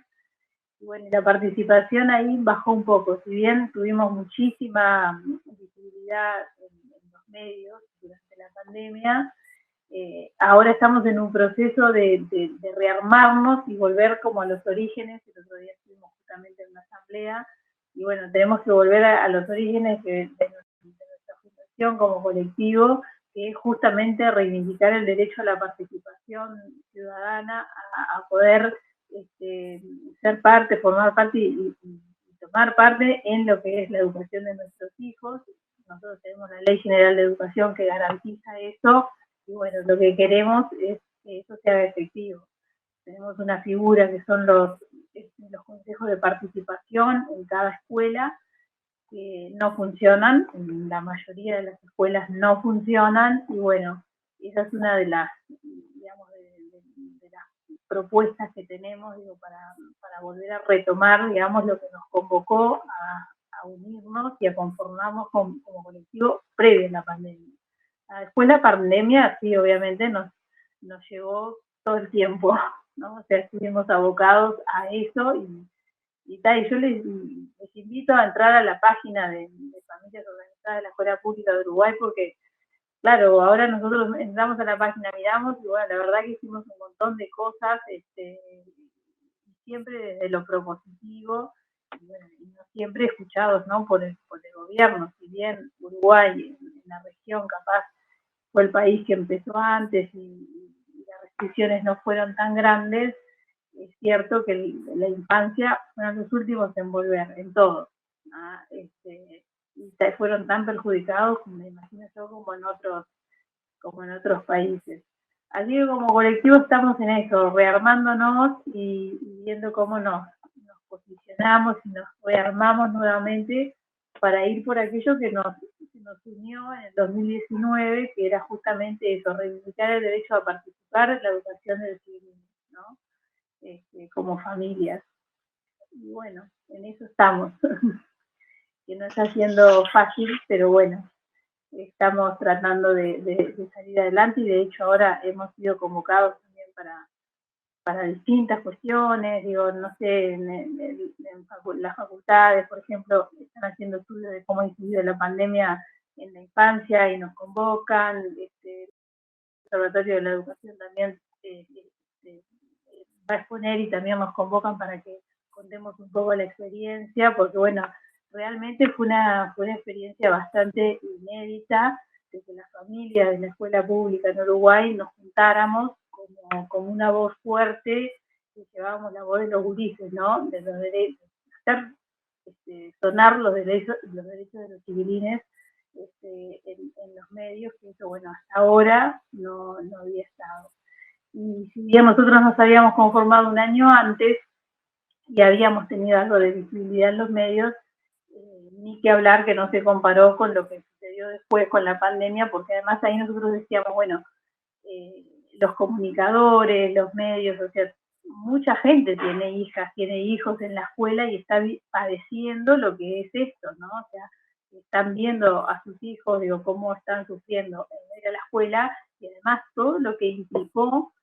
Hoy hablaba una compañera, no me acuerdo quién lo decía, pero todo lo que implicó en la reestructura familiar con respecto a los cuidados, y eso recayó indudablemente sobre las mujeres de la familia, sobre todo sobre las mujeres. Entonces, nosotros también salimos fuertemente con ese discurso de que, bueno, no se dio la respuesta adecuada, ni se contempló además, ¿no? Toda esa parte de que, bueno, que había que quedarse en casa porque los niños no se podían quedar. De hecho, en muchas situaciones eso sucedió. Pero bueno, yo felicito esta iniciativa, me parece buenísimo encontrarnos con familias de otros países de la región, de América Latina, y bueno, si bien son experiencias en algunos casos muy distintas, porque bueno, hay lugares donde las restricciones fueron altísimas. Yo escuchaba que hace poco están usando mascarillas, nosotros hace mucho rato que no usamos mascarillas. Creo que es importante escucharnos, ¿no? Como familias, y bueno, compartir estas experiencias que bueno, lamentablemente nos tocó vivir. Gracias. Gracias, Gabriela. Siguiendo con la ronda, creo que le toca a Perú ahora, pero Norma, no sé si estás por ahí o Asier, para esto mismo que yo hablaba con Gabriela. Sí, gracias. Bueno, lanzando algunas ideas, ¿no? Y a complementar acá con también los amigos de Volvamos a Clases que nos acompañan. A ver, ¿cómo seguir? Bueno, yo creo que es fundamental visibilizar los pendientes de esta agenda, ¿no? Y también creo que nos toca hablar también en una clave más amplia en la discusión, ¿no? Por ejemplo, el tema de los aprendizajes nos debe llevar a una agenda de recuperación, que hasta ahora claramente no se define en muchos países, incluyendo el mío, ¿no? O sea, ya, abrir las escuelas era el primer paso, pero ¿cómo nos encargamos de reparar? ¿No? Es algo que yo creo que hay que exigir, hay que pedir cuentas, hay que monitorear. El otro tema es el mediano plazo. O sea, esta situación le va a pasar una factura enorme a América Latina, enorme en productividad, en competitividad, en desarrollo humano, y podemos seguir. Es una situación que va a tener implicancias clarísimas, por ejemplo, en los mercados laborales. Entonces, creo que también quienes, digamos, estén cerca, ¿no? A los medios, ¿no? O entornos especializados, poder insistir en la importancia de seguir hablando sobre estos temas. Es difícil porque la agenda pública cambia y en nuestros países, pues siempre la vorágine política, ¿no? Nos gana el escándalo o el suceso del día, pero es clave no perder también esa perspectiva de atender la urgencia hoy, pero mirar también ese mediano plazo, ¿no? Ahora, ya para finalizar y darle la palabra a Ciar, también veo ahí que está Juliana, no sé si quiera participar. Yo creo que en este camino ha sido importante, como decían varios de ustedes, sumar esfuerzos, ¿no? Creo que todos empezamos en esto, en realidad nos nació desde el hígado y desde el corazón. Somos padres, veamos a nuestros hijos, veamos que esta situación no va para más, empezamos a conectar con otros, empezamos a ver que era un problema social de enorme magnitud, ¿no? Y conforme uno más se informaba, veíamos la magnitud, la profundidad del hueco, ¿no? Y creo que, digamos, constatar eso es lo que de alguna manera ha logrado que se desarrolle esta actividad que ha sido voluntaria, ¿no? Y que ha sido totalmente ad honorem y que yo creo que ha logrado en cada uno de los países resultados concretos. En el Perú también se lograron cambios normativos, ¿no? Desde el tema de los aforos, el tema de las mascarillas, por supuesto, sumando, y aquí ha sido muy importante el rol de los medios de comunicación, periodistas comprometidos que de alguna manera se sumaron a esta lucha y conectaron con esta demanda y ayudaron a visibilizar, ¿no? Porque saben que nuestros políticos pues miran mucho los titulares y el día pues que llegamos a los titulares, ese día pienso yo que nos empezaron a dejar de mirar como una serie de mamás o papás ruidosos, cansados, que no quieren cuidar a sus hijos, que no los quieren, como en algún momento nos han dicho a todos, ¿no? Y empezar a ver, ¿no? El tema en política pública.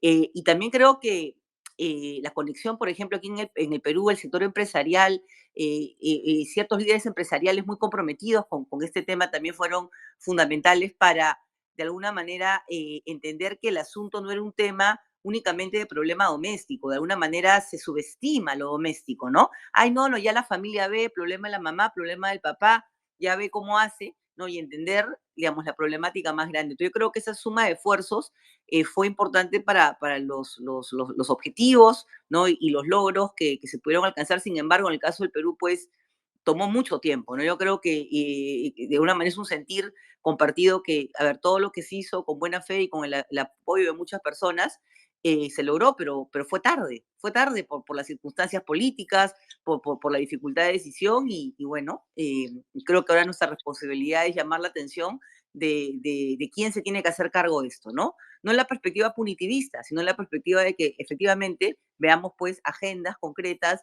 de política social, económica, educativa en respuesta a estos asuntos. Y bueno, eso sería por mi lado. Muchas gracias y le doy la palabra a Ciar. No sé si quieres comentar algo más. Sí, voy bien rapidito porque estamos ya terminando. A mí me encantaría que hable Juliana porque ha sido una de las personas fundamentales en el Perú y quien se merece todo nuestro reconocimiento, ¿no? Yo diría únicamente una idea, ¿no? En el caso del Perú, los colegios se abrieron por muchas razones, pero sobre todo, ¿no? Porque las personas que previamente no se dedicaban a asuntos vinculados con la educación durante 2 años, ¿no? Su prioridad fue la apertura de los colegios y no le dedicaron más tiempo para ninguna otra cosa, que fueron mamás y papás sin estar organizados, ¿no? Yo creo que amerita, yo creo que eso tiene, o sea, no puedes estirar eso por mucho más tiempo, ¿no? Yo creo que amerita, ¿no? Exigir responsabilidades a quienes la educación era uno de sus ejes profesionales, porque eran rectores de universidades, porque eran partes de consejos de educación, trabajaban en el Ministerio de Educación, porque eran pediatras, porque eran esto, ¿no? Todos esos que durante la pandemia no hicieron lo que tenían que hacer por los niños, ¿no? Yo creo que hay que exigirles un poquito de responsabilidad ahora, ¿no? Y hay que hacer que hagan, ahora que la pandemia está por lo menos entrando en otra fase o está superándose, que ahora hagan todo lo que tienen que haber hecho antes, ¿no? Pero más que seguir empujando quien naturalmente no tendría por qué estar en esto. Si no lo hace, que lo tendría que haber hecho, ¿no? Creo que toca exigir esas responsabilidades y toca hacer que hagan y que empujen el carro quienes naturalmente lo tendrían que empujar en los países. Vamos a ir con Regina. El tipo apremia, por eso muy rápido con México. Regina, ¿estás por ahí? Sí, aquí estoy. ¿Me escuchan? Ahí estamos. Ah, Sí, cómo no. Bueno, pues Bueno, nosotros lo que vemos es sí, concuerdo en todo lo que han dicho los demás compañeros. Fue triste, como lo mencioné yo también, ver que la educación no era, en este caso, una actividad esencial, que fue algo por lo que nosotros tuvimos que luchar mucho. Que la educación no estuviera limitada a semáforos, pero que precisamente no tenían ni a los niños ni su derecho a la educación, ni a los jóvenes, ni la importancia que tiene la educación en sus vidas como algo fundamental que no se podía parar, como sucedió en otros países pues más desarrollados, en Europa, en Estados Unidos, en Canadá, donde las escuelas cerraron por poco tiempo o estuvieron intermitentes, abrían y cerraban, pero no tuvieron un cierre tan prolongado como el nuestro. Hubo algunos estados aquí de nuestro país que hicieron sí estudios y evaluaciones de cómo había afectado a nivel académico y creo que eso es algo que debería seguirse dando y que nosotros pues lamentablemente nos va a tocar seguir exigiendo e impulsando que se dé. Incluso México en esos momentos estaba saliendo de la evaluación PISA sobre la educación. Entonces, bueno, pues ahí justamente como decía, es que no les conviene a los gobiernos tener gente educada ni pues bien formada ni demás, ¿verdad? Entonces, ya que somos, porque quedó al descubierto completamente que somos nosotros de familia los que tenemos que impulsar esto, seguirlo haciendo. Como decíamos, pues no nada más ver que ya se abrieron las escuelas, que ya en algunos estados se está quitando el cubrebocas, se dañó a la infancia, que sí hubo repercusiones mentales, físicas, de aprendizaje, pues se habla incluso en las escuelas ahorita de que los niños vienen retrasados 2 años con respecto a lo que se esperaba en ellos, por supuesto en aprendizaje, pero también en el tema social. Hay mucha ansiedad, hay mucha depresión, la violencia familiar subió terrible y que vamos a tener que atender problemáticas que se advirtió y se dijo que pues iban a hacerse presentes y es algo con lo que vamos a tener que convivir. Yo creo que toda la siguiente generación, creo que no podemos quedarnos de brazos cruzados, creo que todavía tenemos mucho trabajo por hacer porque es con nuestros hijos y su generación a quienes pues tendremos que dar respuestas de lo que hicimos al respecto, de que no nos quedamos callados y que tenemos que ayudarlos a salir de este problema donde pues lamentablemente les tocó enfrentar y dar solución a todo esto, de qué manera se van a paliar los retrasos educativos y toda la parte social, pues emocional e incluso física que fue dañada. Entonces creo que esto pues nos da para mucho trabajo y mucha reflexión. Bueno, muchas gracias, Regina. Creo que no queda nadie más para hablar, salvo Majo. Majo, ¿volviste? Sí, acá estoy, ya volví. Vamos por el cierre y... Sí, 2 cosas, bueno, trato de ser lo más breve posible. Yo creo que, digamos, si algo aprendimos en este tránsito tan desgastante, pero creo que también con saldo positivo desde el punto de vista de nuestro ejercicio ciudadano, es que tenemos que tener una actitud mucho más activa y de exigir, de demandar a nuestros gobernantes que tengan una vara más alta de lo que significa la gestión pública, ¿no? Y pensaban, Norma mencionaba el tema del, digamos, del saldo, ¿no? Del impacto, no solo en los niños, sino también en las mujeres y para el futuro, digamos, para nuestros países. Pensaba que contrastante también es cómo varios países que incluso fueron menos restrictivos con los chicos y con la ciudadanía, como ya presentaron informes de la gestión, informes, digamos, de auditorías externas o de autoridades independientes, y en ese balance crítico que hacen, uno de los puntos que está cada vez más consensuado, digamos, y demostrado, es que el cierre de las escuelas era totalmente injustificado Entonces, bueno, cómo desde nosotros como colectivo, digamos, que nos unimos por una situación de emergencia, pero que en el camino descubrimos lo importante que es el ejercicio ciudadano y en la interpelación con las autoridades, la exigencia de ofrecer evidencia, de ser transparentes en la gestión y en la decisión de políticas públicas, y específicamente, bueno,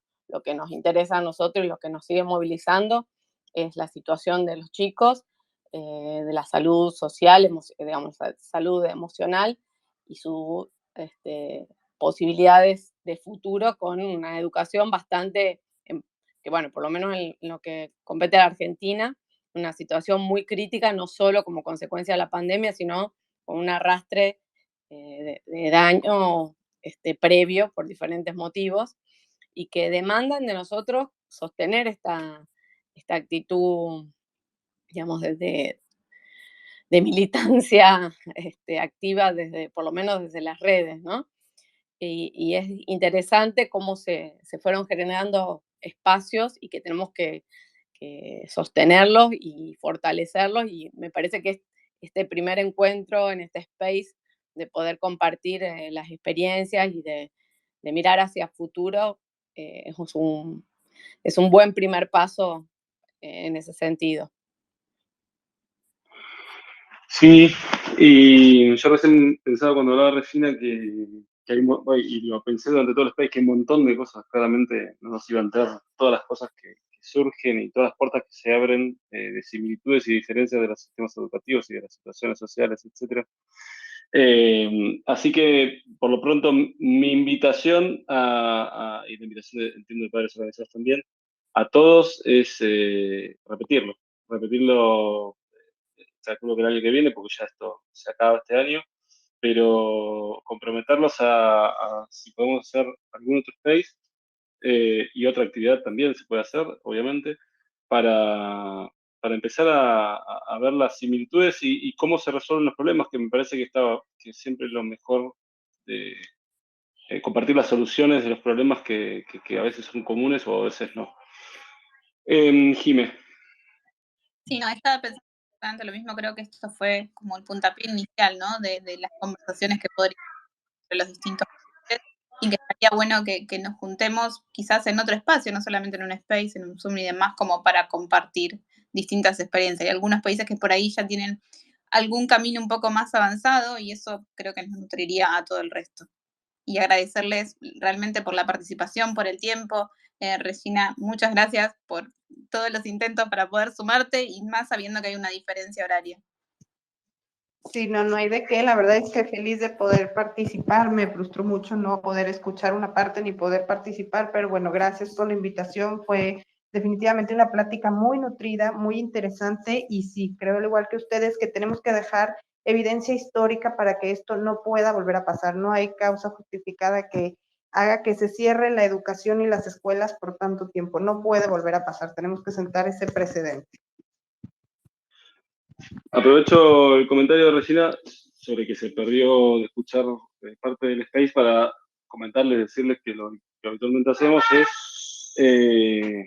grabar el space, digamos, bajar el space de la grabación del space, y eso después lo vamos subiendo tanto a Spotify como a YouTube, y ahí quedan, así que después se podrá escuchar, y a veces también lo que hacemos es hacer un resumen escrito y alguna publicación para que también para que se pueda ir reutilizando, digamos, de una manera de contenido.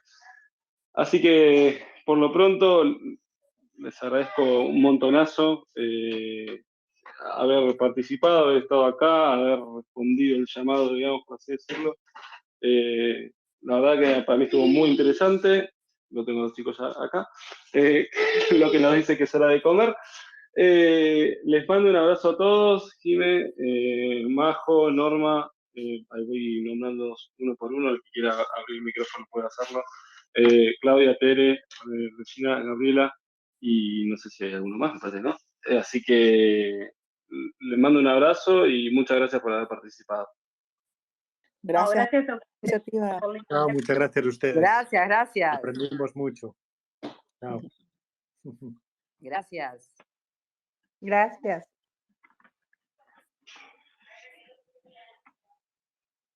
Bueno, esto ha sido todo. Muchas gracias a todos. Nos vemos, no sabemos cuándo, pero calculamos que el mes que viene. Hasta luego.